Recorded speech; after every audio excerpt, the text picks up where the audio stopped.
পঞ্চায়েত দপ্তরের এক ক্যাজুয়াল কর্মী রূপশ্রী প্রকল্পের টাকা পাইয়ে দেওয়ার নাম করে টাকা আত্মসাতের অভিযোগে ইটাহারের বিডিও অফিস এবং থানায় লিখিত অভিযোগ জানালো এক পরিবার। ঘটনাটি ঘটেছে ইটাহার থানার সুরুন 1 নম্বর অঞ্চলের বাড়িওল গ্রামে।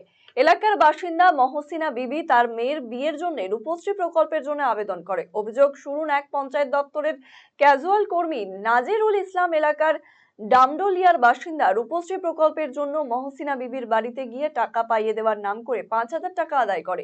এরপর তার মেয়ের বিয়ে হয়ে গেলেও কোনো টাকা পায়নি। তিনি জানতে পারেন তার মেয়ের আবেদন রিজেক্ট হয়ে গিয়েছে।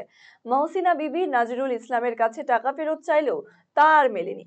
উল্টে বঞ্জির বিয়ের জন্য আবার রূপশ্রী প্রকল্পের টাকা পাইয়ে দেওয়ার নাম করে টাকা চাই নাজিরুল ইসলাম। বিষয়টি উপপ্রধান মাহাজিদ আলমকে জানালে তিনিও বলেন 5,000 টাকা দিতে হবে। এমন অবস্থায় বিডিও অফিস এবং ইটাহার থানায় লিখিত অভিযোগ জানানো হয়। বিচারের দাবিতে সরব হয়েছেন মাহসিনার পরিবার। আমার বিয়ে দিয়েছি, আমার কাছে 10,000 টাকা চাচ্ছিল, করতে গেছিলো, ইনকোয়ারি করতে গেছিলো, 10,000 টাকা চাচ্ছিল। আমি বলছি 10,000 টাকা দিতে পারবো না, 5,000 টাকা নিয়েছি আমার কাছে, আমার পয়সা ঢুকে দিই। এটা না নাজিরুল ওকে, ও পঞ্চায়েতে থেকে আসছিল, আমার ফাইলটা রিজেক্ট করে দিয়েছে।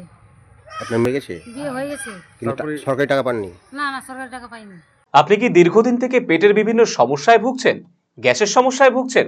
তাহলে আপনার জন্য সুখবর। এখন থেকে প্রতি মাসের নির্দিষ্ট দিনে দিশারি হেলথ কেয়ার রায়গঞ্জ শাখায় নিয়মিত বসছেন হায়দ্রাবাদ থেকে আগত বিশিষ্ট গ্যাস্ট্রোএন্টারোলজিস্ট ডক্টর রবি কিরণ পেরুমাল্লা।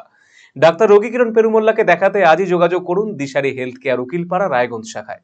যোগাযোগ করুন 7477785509, 7477785512 এই নম্বরে।